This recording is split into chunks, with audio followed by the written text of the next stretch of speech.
집중력 강화하는 약의 엄청난 진실. 가끔 내가 집중력이 엄청나게 좋았으면 좋겠다고 생각하시는 분들 많으실 것입니다. 학생일 때도 대학생일 때도 또 시험 공부하는 수험생일 때도 가장 힘들어하는 부분이 바로 장시간 지속적으로 앉아서 공부에 집중하는 것입니다. 내가 목표한 양까지 공부하고 싶지만 안타깝게도 마음만큼 집중력이 따라오지 않습니다.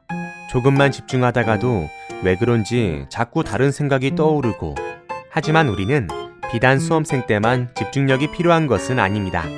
졸업 후 사회인이 되어서도 이 집중력은 업무 능률에 큰 영향을 끼칩니다.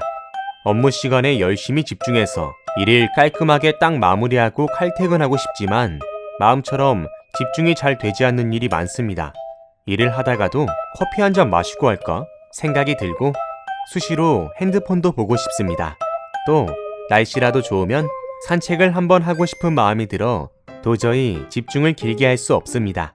내 마음대로 되지 않는 집중력, 대체 왜 이럴까요? 하지만 이런 나와 반대로 유독 집중력이 좋은 사람들이 있습니다.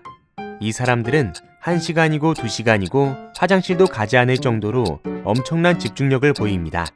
도대체 저 사람은 나랑 뭐가 다른 걸까 의문이 듭니다. 이것에 대한 답을 내리기 전에 집중력이라는 것은 정확히 무엇일까 궁금해집니다. 그러면 혹시 여러분은 주의 지속시간이란 말을 아시는가요? 흔히 우리는 집중력이 떨어진다는 말을 많이 사용합니다. 그런데 이 집중력이 떨어진다는 말은 결국 주의 지속시간이 짧다는 말입니다. 흔히 현대인들은 이 주의 지속시간이 과거 사람들에 비해 짧다고 합니다.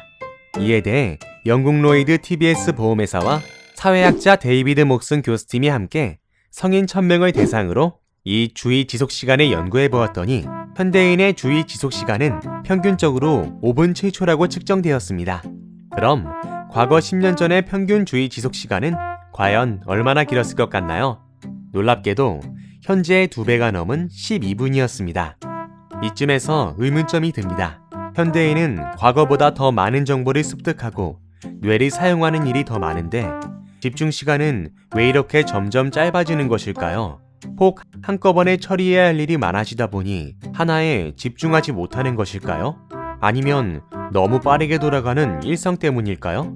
확실한 것은 어떠한 원인에 의해 현대인의 집중력은 지속적으로 떨어지고 있다는 것입니다. 우리의 일상 속에서도 유독 집중력 저하를 빠르게 가속시켜온 물건이 있습니다. 예상하였나요? 당신이 지금도 보고 있는 그것, 바로 스마트폰입니다. 이 스마트폰은 세대를 가리지 않고 현대인의 집중력을 잠금 상태로 만들고 있습니다. 그럼 어떻게 스마트폰이 현대인들의 집중력을 얼마나 망가뜨리고 있는지 알아볼까요? 집중력을 조절하는 뇌부위는 주로 전두엽과 측두엽입니다. 도파민과 노르에피네프린이라는 신경전달 물질이 이 부위에서 적절하게 활성화되었을 때 사람들은 비로소 집중을 잘할 수 있게 됩니다. 일반 사람들보다 집중력이 좋은 사람들은 이 부분이 더 활성화가 잘 되는 것이죠. 하지만 스마트폰은 이러한 전두엽의 기능을 떨어뜨리게 만듭니다.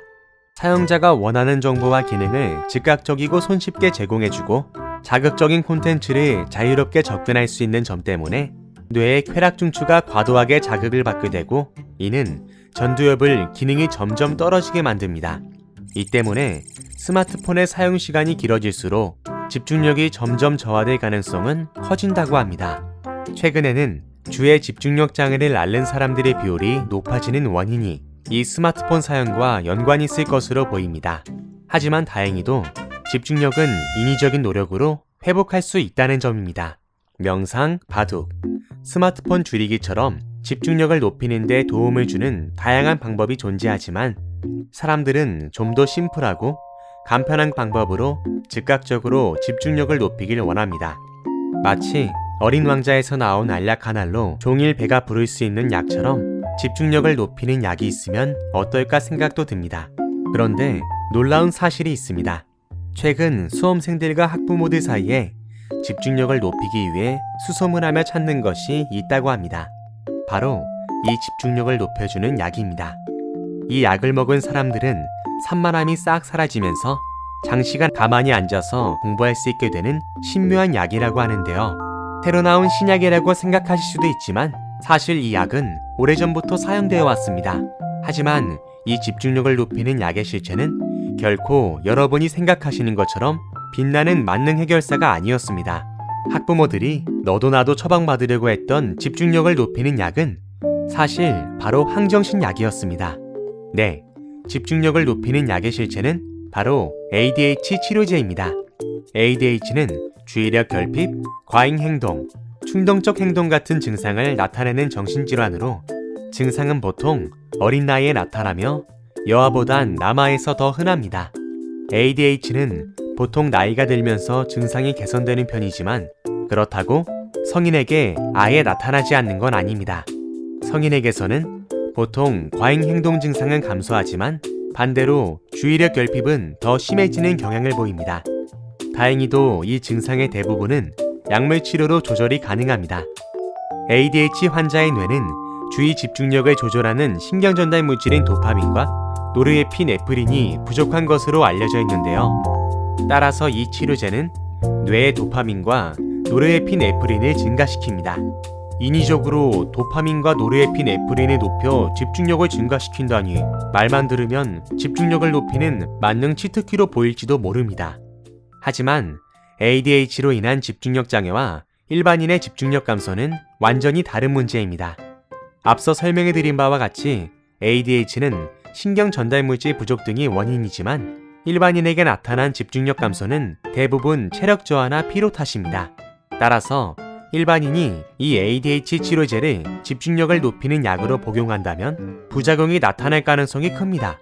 이 약을 오용 시 반응은 식욕 감소, 불면, 두통, 혈압 증가 같은 가벼운 부작용에서 심각하면 사망에 이를 수도 있다고 합니다.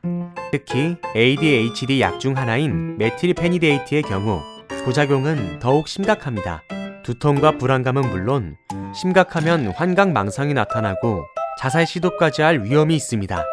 이에 식품의약품안전처에서도 ADH 치료제는 절대 성적을 올리는 약이 아니고 약물을 오남용하면 자살에 이르는 심각한 부작용이 나타날 수 있으므로 사용 전 의사 약사와 상의해 증상에 맞게 사용하는 것이 중요하다고 권고했습니다.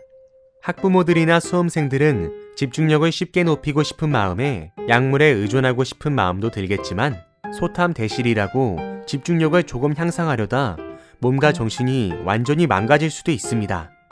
따라서 일반인이라면 단지 집중력을 높이기 위해 이런 약을 복용해서는 안 됩니다. 집중력에 대한 갈망은 누구나 강하지만 이런 인위적인 약물을 사용하기보다는 일상에서 집중력을 높일 수 있는 간단한 방법들을 반복적으로 하며 집중력을 강화할 수 있습니다. 결론적으로 집중력을 높이는 약이 있을까라는 말에 문제는 하지만 일반인을 대상으로 한 집중력 강화약은 없다는 결론을 내리겠습니다.